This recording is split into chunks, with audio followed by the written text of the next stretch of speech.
감찰 장교나 감찰 조사관으로부터 전화를 받게 되면 언제 어느 때까지 오시오 라고 이런 통보를 받게 됩니다. 보통은 신고 내용이 무엇인지, 신고인이 누구인지 알려주지도 않습니다. 그렇게 해당 날짜에 출석을 하게 되면 그때서야 조사를 하면서 당신은 이런 적이 있었나요? 또는 누구한테 성희롱 한 적이 있었나요? 라는 취지로 해서 피신고인한테 물어보게 됩니다. 그러면 피신고인 입장에서는 굉장히 당황스럽습니다. 내가 어떤 일을 했는지, 어떤 내용으로 신고를 당했는지 영문도 모른 채 조사관 앞에서 조사를 받는데 과연 이런 일이 있었나? 없었나?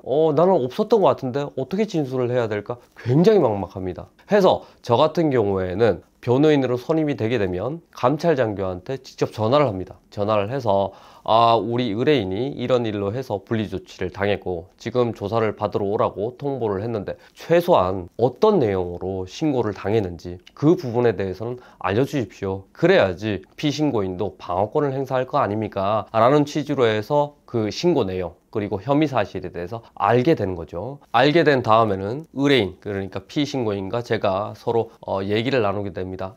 이런 일이 실제 있었습니까? 없었습니까? 없었는데 왜 이런 일이 발생했을까요? 서로 소통을 하게 됩니다. 그래서 저 같은 경우에는 이런 일로 신고를 당했으면 저는 이렇게 진술을 했을 거예요.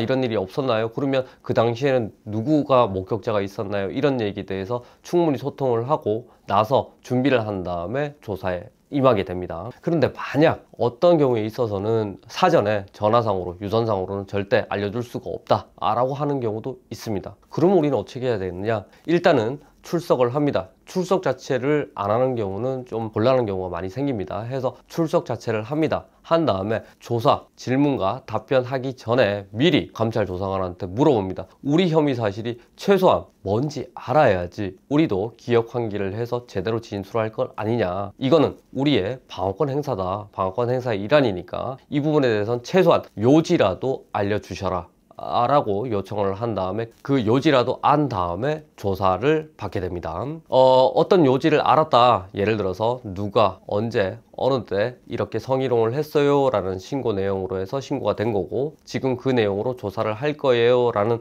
요지를 알았다 라고 하면 의뢰인과 또다시 소통을 하게 됩니다. 그래서 실제 이런 일이 있었는지 없었는지, 있었다면 어떤 경우에 따라서 이런 일이 있었는지, 없었다고 하면 왜 이런 일이 발생하게 됐으며 그 신고의 동기가 무엇인지 이런 부분들에 대해서 충분히 얘기를 나누고 들어가게 되는 것입니다.